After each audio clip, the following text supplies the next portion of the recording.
उपमुख्यमंत्री एकनाथ शिंदे यांच्यासोबत बैठक होईपर्यंत कोल्हापूर महानगरपालिकेच्या थकबाकीदार गाळेधारकांवर कारवाई करू नये अशा सूचना नामदार हसन मुश्रीफ यांनी दिल्या।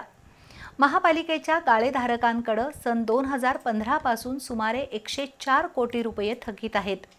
15 दिवसात उपमुख्यमंत्री शिंदे यांच्यासोबत मुंबईत बैठक घेऊन या प्रश्नात तोडगा काढण्यात येईल असं नामदार हसन मुश्रीफ यांनी सांगितलं।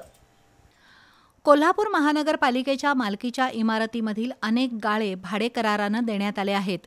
सन 2015 ते 19 आणि त्यानंतर 2024 पर्यंतच्या कालावधीसाठी महानगरपालिकेनं गाळ्यांच्या भाड्यामध्ये 5% वाढ केली आहे। ही भाडेवाढ गाळेधारकांनी मान्य केली नाही। 2015 साली स्थायी समितीनं केलेल्या ठरावानुसार 2% भाडेवाढ लागू करावी अशी गाळेधारकांची मागणी आहे। पण स्थायी समितीनं केलेला ठराव राज्य शासनानं अमान्य केलाय, त्यामुळे हा प्रश्न भिजत पडलाय।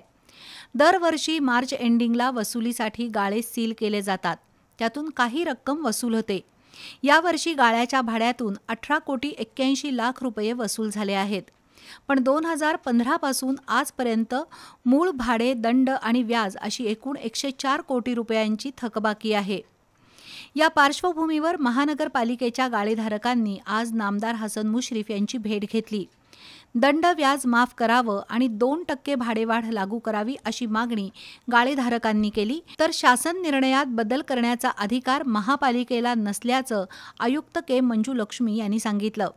या प्रश्नी येत्या 15 दिवसात उपमुख्यमंत्री एकनाथ शिंदे यांच्यासोबत बैठक घेऊ आणि मार्ग काढण्याचा प्रयत्न करू। तोपर्यंत महापालिकेनं गाळे सील करण्याची कारवाई स्थगित करावी अशा सूचना नामदार मुश्रीफ यांनी केल्या। बैठकीला महापालिकेचे अतिरिक्त आयुक्त राहुल रोकडे आणि सहाय्यक आयुक्त स्वाती दुधाणे उपस्थित होत्या।